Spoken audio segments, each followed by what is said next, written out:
Hi everyone and welcome back to the Guildford Games Festival programming. We are doing another discipline deep dive and we're here at Supermassive to talk to Selen about production. Hello, Hi. Thanks for having me. Oh, you're so welcome. Thanks for coming. How are you doing? I'm good, thank you. Good. Pleased to hear it. I'm going to start at the super start. Okay. So generally, before we even get to games, what is a producer? Everyone's heard the term producer, right? But obviously, it's a different thing for different people to a certain extent. But what would you say a producer is in general? First of all, I think it's facilitator in the team. So it is a person who keeps the development moving forward. And you're there to sort out any issues that come up. It could be technical issues or personal problems, so that you're there to basically support the team throughout the development process. So it's really a really important role. It is, yeah.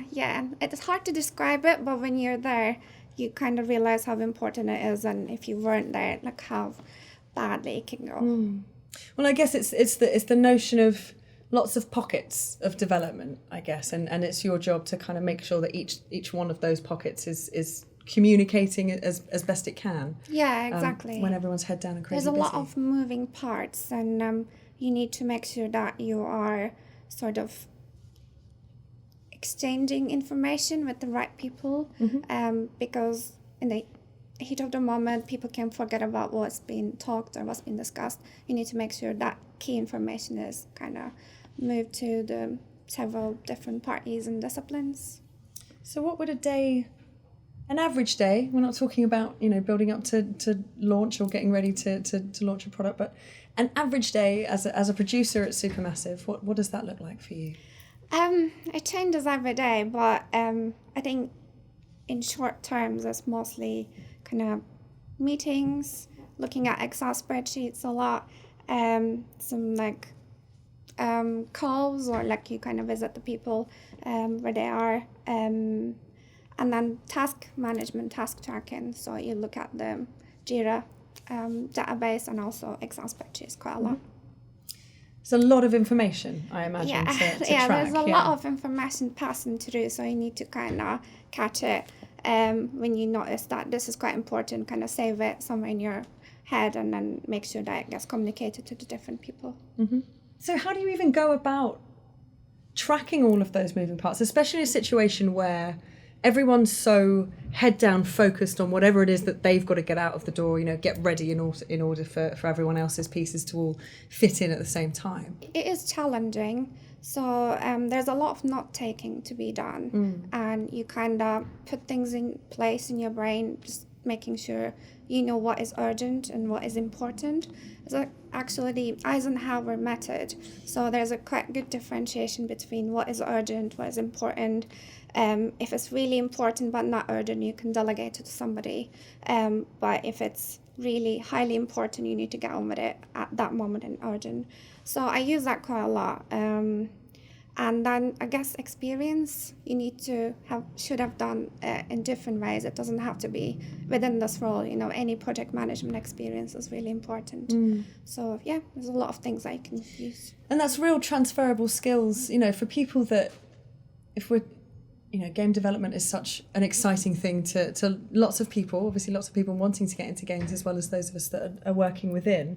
And there aren't, maybe I'm looking at it too literally, but I can't imagine there's a huge amount of being able to just, I already have these skills and now I'm going to go and work in games and use them here. But production is definitely one of those places. Definitely, right? Yeah. So you can take, whatever your skill set may be from a similar situation, and then it's just really understanding the different aspects of game development and the different terms and all of that kind of stuff. Yeah, exactly. So did you come from a game dev background, or did you step into it from elsewhere? So I have done QA, although I've done mainly localization QA. But I've worked for an outsourcer for quite a few years actually. Done project coordinating, QA lead position and things like that. I was also the QA tester when I first started. So yeah, I guess I could say I have done some part of it, but I haven't studied game development or anything like that. That's what's so wonderful about it, is that there are, in the kind of more community-based stuff that I tend to deal with as well. There are definitely places where people can fit in who don't necessarily know anything about games. You don't have to know anything about making games. It's obviously great to love playing games, but to be able to find those points of transferable skills. I was one of them. I didn't know you could have games as a career, to be honest.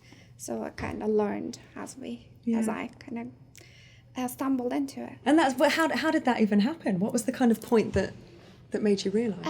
So I was doing my master's degree in Scotland. I was in Glasgow. During the summertime, an agency contacted me saying there's a summer internship, a position available to do testing, video games testing. And it would be kind of testing in my native language, Turkish. So it sounded too good to be true at the time. I was like, this is great, an opportunity. I should go give it a try. And I went and I had a lot of fun. It was great. It didn't feel like a job, and I made a lot of friends, because it was quite international environment as well, and maybe it was a little difficult to find it in Glasgow. So I really enjoyed it, and I stayed there for quite a long time. And it just kind of made you realise that that's where you wanted to be. Yeah, exactly. Yeah. Oh, I love that. I love it when it's a more like organic kind of stumbling, like, I didn't know this was here. This is brilliant, Yeah, and then it was quite unexpected. I wasn't expecting it. And when was that? That was 2010 or 11, something like that. So a long time ago. Rad. I started as kind of monthly rolling contracted tester. So that was about a year or so. I was finishing my studies, so that was quite good. I decided this is quite nice, so I would like to stay if possible. So I applied for a second lead position, a QA lead position, and I got that, but I was still kind of monthly rolling contract. This is actually one of the things that's not maybe spoken about a lot. It is difficult to get into games with a secure contract, maybe permanent contract from the start, especially as a QA tester. So somehow, luckily, I got QA lead position permanently, and then I stayed for a long time. Good job. And you're absolutely right. It isn't something that's spoken about a lot, and I'm sure it happens in other industries. Not that I'd know, but. Yeah, it is something that, people looking to get into games, there may be that element of contract work and for the bigger studios, certainly it's a situation where you're a rolling contract, you're staying there for a long time. But you're right, full-time positions can be quite hard to come by. What would you say is your favourite part of the development cycle? So this is my first role being part of the whole development process. I started in the concept phase, so that was pretty cool. And I'm sort of seeing it through as we go. And I think each phase has its own, challenges and kind of rewards. Pre-production is really fun and nice. There's a lot of crazy ideas, and anybody can kind of put through an idea or like cool concept.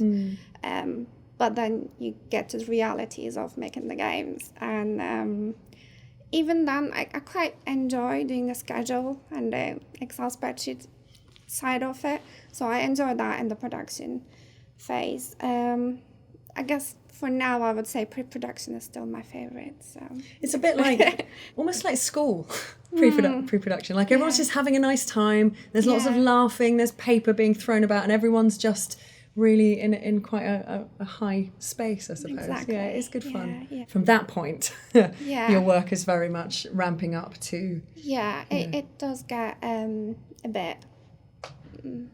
chaotic is not the right word, but it can be challenging. Yeah. It can be. But I'm looking forward to sort of towards alpha and beta phases, because I've done QA. I actually quite like having bugs and kind of resolving them and marking them as done, and just kind of getting ready to the finish line. I think that's quite exciting. I know it can also be quite challenging, and you get tired towards the end, but I'm looking forward to that part. Yeah, that will be fun. And again, from your position, to be able to see all of these bits and pieces that have just been in the ether, floating about, not quite connected, not quite one full piece, that the moment that all of those things come together. Oh, I can't wait. I genuinely can't wait.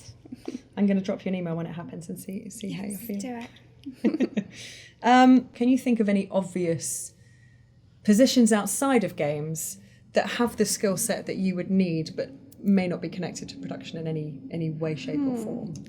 I think there's quite a lot of different roles that you don't necessarily realize. There's a lot of transferable skills there. So as long as you have a lot of moving parts to deal with and you need to manage the people and the tasks and so on, and it is quite a high-paced, fast-paced environment, I think you will be able to use a lot of those skills. That makes sense. Random examples I have, like a fast food joint or wedding organizer, something like that. That makes perfect sense, because you could easily just go, oh, okay, you're used to juggling many things. Mm-hmm. Here are some different things. Juggle these, and here's a glossary, so you can learn what it all means. Yeah, you need to learn the terminology, but Exactly. Do you have a favourite Guildford game?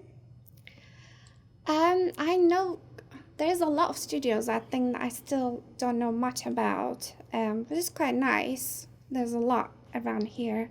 I quite like Media Molecule. I think Dreams was it's just a great IP. I also quite like Fireproof games. I played The Room, the very first one, and I loved it. I remember on my iPad, and I bought all the other games afterwards. But I never met anyone from there, even though I live in Guildford, so I don't really know. Down the pub. We'll make it happen. That's what we're doing now. We're now just making sure that developers get to know each other, because that's just as important as anything else. Yeah, and obviously Supermassive Games, I completely forgot to say. Well, I mean, it goes without saying. So what advice would you give to someone looking to get into games that isn't in at the moment? What would that be? I think it's really important to put together a good cover letter. Whatever you did in the past, you can genuinely make it applicable to the role you're applying. It's quite helpful to kind of talk to the people if you can, or get in touch how it is like to work in that company, in that role, and try to kind of match your background to how you see yourself doing in that position with the skills that you already have. I think that's quite helpful, and that could really help someone looking at your CV and the cover letter thinking, actually, this could work really well. So help them visualize what kind of person you would be if you were working in that company. That makes sense.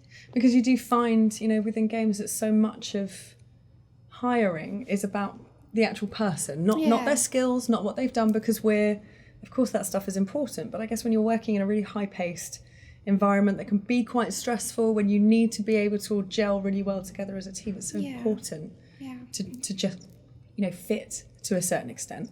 I think the way that teams work, and I guess from a producer's perspective, you have a really interesting kind of overview of people as well as the game, and who would fit, who's more likely to fit on certain things together and with certain other aspects of the team. It must be really interesting being a producer. It is. I mean, the people side of it is just, I love it. I mean, I'm quite into human psychology and stuff like that as well, and I studied international management, so I've studied kind of managing across cultures. I find that really interesting. So now working with different disciplines and how they see, like the way they basically describe a task, for example, is quite different from one discipline to the other. And the way you need to motivate them is quite different as well. So I find that really cool and interesting. Absolutely. What would you say has been your biggest achievement at Supermassive so far, with so much more to come, Selen? So much more to come. Actually, just this week I got a promotion. Congratulations! Thank you. That's fantastic. I'm a producer now, so I guess that would be my biggest achievement so far. That's a good quite one. Nice. That's a good one. Something that comes to mind, what would be your biggest games-related career challenge so far, and how did you overcome it? The biggest one challenging me was getting a job in production after working in localization QA for quite a long time. I mean, it is the way it is. Everybody runs into challenges and obstacles in their careers, but I think making a move or transition between different parts of the game development is already hard as it is to get into games, but also making the transition is also difficult. You just, like what I said before, you just need to, I guess, persevere and apply and try to express yourself the best you can. So yeah. I think that's it's such important advice, because, you know, like I said, so much of what we do is not personality based, but definitely draws on our personalities and who we are as individuals to make a game. You know, of course, it's lots of people coming together to all, you know, put their little part in to make a bigger beast, as it were. But all of those things are, you know, they're coming from personal experience, personal emotion, personal feeling, whatever it may be. And that is, you know, just as important to click all of those elements together as it is the personalities. There's so much to it. What's the best thing about working at Supermassive? So the best thing about it is, I think, my team. So I have a very close working relationship with my creative director and my executive producer. I think in bigger studios it's quite difficult to get that sort of relationship. And I just love every day, like, what I learn from them subconsciously, even just seeing how they handle different things and how they interact with other people. I think that's just amazing. And then it's been really hands-on experience. I'm able to kind of work in different parts of game development and communicate with lots of, you know, external partners, just so many sides that I never thought of before. So I feel really lucky that I get to do that. And also, I genuinely love the games that we make. I cannot wait for like project updates at the end of the weeks and like what everybody else is doing, how things are looking. So yeah, there's quite a few things, and so yeah. I'm happy. Definitely. And I mean, horror is something that you were into before, or something I enjoy horror quite a bit. Maybe more films than games, because I get scared for some of the games like Resident Evil and so on. I do enjoy the experience. I played Until Dawn when it came out, and then replayed it with friends and so on. So I genuinely enjoy the experience a lot. And I think that's quite a nice, it's not a niche, but I love interactive experiences. Things like in Netflix, the Bandersnatch. I thought that was really cool. Yeah, so it is nice to be in this, side of the games. Yeah, absolutely. Yeah. I wonder if you were to go back to Resident Evil now, you'd be fine. You wouldn't even flinch. Just, no big deal. I should give it a go. Yeah. Yeah, I remember trying to play that when I was about 15 and then spending 3 weeks under a duvet. Yeah, I remember playing Silent Hill, being so scared back then. Yeah. Not for me. But have there been any moments when you've been walking around the studio and something's appeared on a screen? Or yeah, definitely. I've seen some really gore images on screens and kind of dead animals and corpses and so on. So just another day at work, huh? yeah, it was interesting. It's just like mine, actually. It's very similar. It's not. Yeah, I've been asking for corpses for ages. These guys just won't help me out. It's ridiculous. So how would you say Supermassive have been working to kind of encourage new people to come to the studio, come and work here? So from what I can see, we get a lot of new grads hired, and it's quite a nice welcoming environment at Supermassive. So we all help each other when we can. Obviously, we used to have more social gatherings and so on. We can't have that anymore, but at the same time, I know there's like little bubbles, people kind of interact with each other, or how is it going, but I'm seeing a lot of new grads coming into work for the company, and that's great. Cool. There's one in my project, and he's doing really well. So yeah. And you'll also find, or in my experience at least, they bring like new blood, as it were, to the team. Young team members. They bring so much more, and things that you may not have considered, or games that you wouldn't play because you were in your teens when they were much, much younger, and you, or whatever it may have been that you just would have missed. Yeah, definitely. It really kind of... It's the enthusiasm as well that like somebody new just brings along, and you're like, oh, what you guys do are so cool, like I want to do this and that, and you're like, actually, yeah, I kind of forgot about it. I've been here a while. So yeah, that's really nice. Yeah, but that's cool. And how challenging has production been in lockdown? I mean, when you, and I know you're here now, and you're keeping 2 meters apart and all being very sensible. Yeah. But how do you even go about doing something like that when the blocker is ordinarily 5 paces away, but now you've got to try and get that same information across.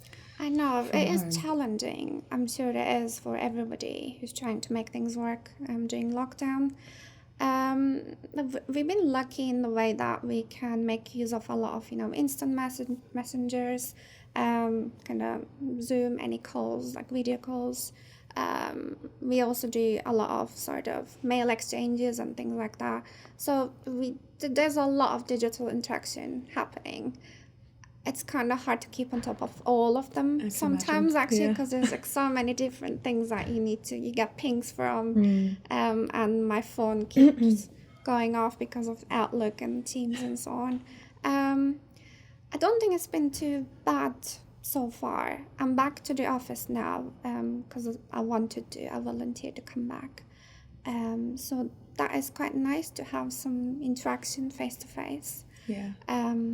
But at the same time, I think we're making it work. Supermassive strikes me as a studio that has a very wholesome and is aware of its culture, looks after its culture, welcomes people, actively welcomes people into that. And if you have that kind of grounding, something like lockdown shouldn't kind of shake your team too much at all, because you're all already connected. You feel that regardless of how far there is. Yeah, exactly. I agree. And I've been when I worked for the outsourcer, I've worked with the publisher was in a different time zone in a different country, so I've worked with that sort of setting quite a lot, so I'm used to it. When it happened, I was like straight in there. I was like, okay, let's do the team, like different channels for different disciplines and like invites for stand-up meetings and so on. So I was kind of feeling okay about it. I was going to say, I hadn't really thought about lockdown being a producer's dream, but I guess in a way. Oh my God, it was